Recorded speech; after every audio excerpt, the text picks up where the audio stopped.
और आप सभी का मैं धन्यवाद करता हूं कि आप संदेश को सुनते चले जा रहे हैं।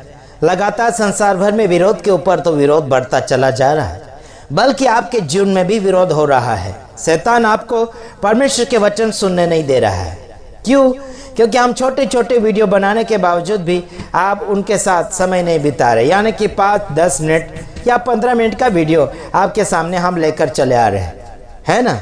सदस्य बनने से फायदा नहीं, बल्कि सदस्यता बढ़ाना या फिर अपने जीवन में लागू करना, वो फायदा होता है ना। चैनल के अंदर कितने भी जुड़ जाओ मेरे भाइयों बहनों, लेकिन वीडियो ही नहीं देखते और उस वचन को फॉलो ही नहीं करते, तो आपको जुड़ने से क्या फायदा होगा। वीडियो अगर आप हमारा पूरा देखते हैं तो ही चैनल के अंदर जुड़िए, वरना चैनल से भी भाग जाइए और ग्रुप से भी भाग जाइए। आपको ये कहना चाहता हूँ मेरे तमाम भाइयों बहनों, परमेश्वर का वचन मजाक नहीं किया जाता है और परमेश्वर के साथ मजाक भी करना नहीं चाहिए। एक खिलौना या फिर टाइम पास नहीं समझना चाहिए, जैसे कि आप समझते चले जा रहे कुछ लोग। परमेश्वर के वचन को हम लगातार अपना समय निकाल कर आपके लिए लेकर आते हैं। अपना काम धंधा छोड़कर आपके लिए हम बैठे हुए रहते हैं वीडियो बनाने के लिए, और आप लोगों को मजाक सा लगता है और लाइट के सामने बैठे बैठे हमारी आंखों में भी प्रॉब्लम बढ़ता चला जाता है। जैसे कि सामने मैं लाइट लगाया हूँ और उस लाइट का फोकस मेरी आंखों के ऊपर जाता है और आंखों के ऊपर ज़्यादा लोडिंग करता है, ज़्यादा फोकस आता है ना। आंखों के ऊपर भी प्रॉब्लम से बढ़ती चली जाती हैं। ये सब कुछ हम क्यों कर रहे हैं? आप सभी के भले के लिए। क्या हमारा शौक है कि हम लाइट के सामने बैठकर वीडियो बनाते रहें? बिल्कुल नहीं, बल्कि आप सभी के लिए हम ये सब कंट्रोल कर रहे हैं, ये सब हम लोग झेल रहे हैं। आंखों के ऊपर रोशनी आ रही है लाइट की, और लाइट को, है ना, हम देखते हुए बात कर रहे हैं। जैसे कि लाइट हमारी आंखों के ऊपर जाता है और आंखों के ऊपर प्रॉब्लमें बढ़ती चली जाती है। जैसे आप हमारी आंखों को देख सकते हैं कितना प्रॉब्लम में है, फिर भी हम मेहनत के ऊपर मेहनत करते चले जा रहे हैं। फिर भी आप लोग फ्री का वीडियो और आसान से आप तक पहुंच रहा है, इसे भी देखने के लिए मंजूर नहीं है, तो हम उसमें क्या कर सकते हैं? हमारा काम है, हमारा फर्ज है आपके सामने वीडियो पहुंचाने का, और आपका काम है वीडियो देखना और दूसरों तक शेयर करने का काम आपका होता है। तो आइए देख लेते हैं मरकुस उसका 7 अध्याय उसका 7 वचन से हम आगे की ओर पढ़ते चले जाएंगे। आज संसार भर में परमेश्वर से आदर सम्मान करने के लिए कोशिश कर रहे हैं, बल्कि परमेश्वर का नियम नहीं बल्कि इंसानों का नियम मानते हुए जीवन को जीने के लिए कोशिश करते चले जा रहे हैं इंसान। आज मैं आपको बताना चाहता हूं, ये व्यर्थ मेरी उपासना करते हैं, क्योंकि मनुष्य की आज्ञाओं को धर्मोपदेश करके सिखाते हैं। काफी लोग ऐसे हैं जो फरीसी शास्त्री लोगों के समान है ना। ऐसा भविष्यवक्ता ने अच्छी बात कही, उसमें आपको बताना चाहता हूँ। 6 वचन में देखता हूँ। उसने उनसे कहा कि यशायाह ने तुम पाखंडियों के विषय में बहुत ठीक भविष्यवाणी की, जैसा लिखा है कि ये होठों से तो मेरा आदर करते हैं, पर उनका मन मुझसे दूर रहता है। देखो, होठों से आदर सम्मान करेंगे, प्रभु यीशु मसीह का और अन्य लोगों का आदर सम्मान करेंगे, लेकिन ये मन से बहुत दूर हो चुके हैं। फरीसी और शास्त्री के समान जीवन को जी रहे हैं। आप देख सकते हैं आपके लिए हम कितना मेहनत कर रहे हैं, बल्कि उसके बदले में आपसे हम कोई उम्मीद नहीं रखते हैं और ना ही कोई मांगने की गुंजाइश है। क्या सोच रहे हैं और क्या कर रहे हैं आप?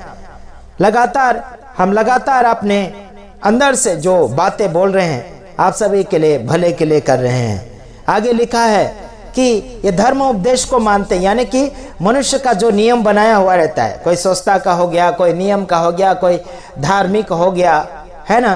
तो वो लोग अपने हिसाब से धार्मिक नियम बना लेते हैं।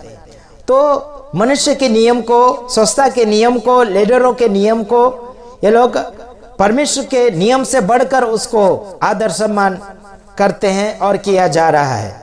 तो ये सब कुछ शैतान की औलाद के लोगों का काम है। 8 वचन में, क्योंकि तुम परमेश्वर की आज्ञा को टालकर मनुष्य की रीतियों को मानते हो। देखो, यहाँ कहा गया तुम परमेश्वर की आज्ञा को टालकर मनुष्य की रीतियों को मानते हैं। रीति रिवाज हो गया, अलग अलग प्रकार के नियम हो गए। जैसे उनके गुरु, उनके फादर कहेंगे, उनके पास्टर कहेंगे, उसके हिसाब से कर लेंगे।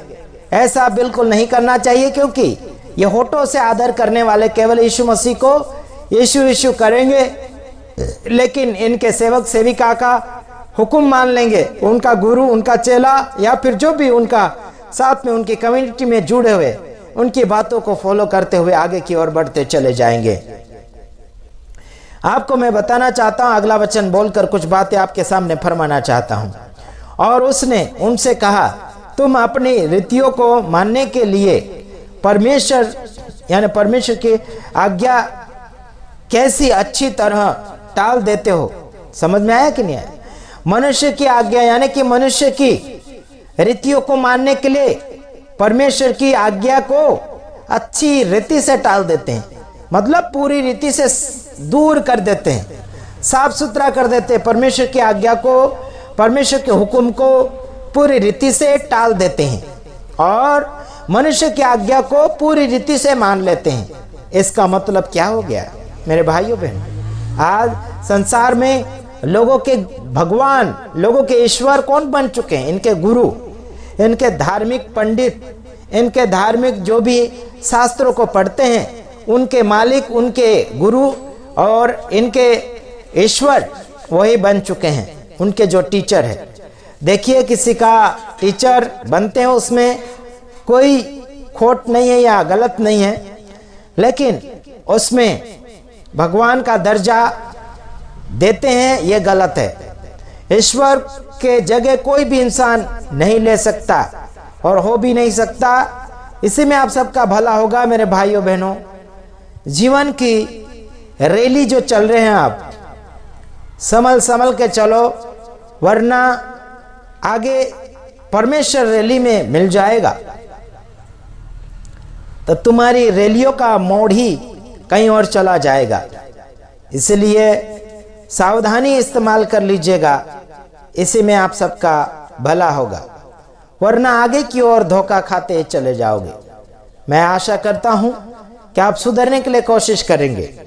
लगातार हम वीडियो के ऊपर वीडियो लेते चले आते हैं, आप सभी का भला सोचने के लिए, भला करने के लिए, लेकिन कोई भी अपनी गलतियां मानने के लिए राजी नहीं है।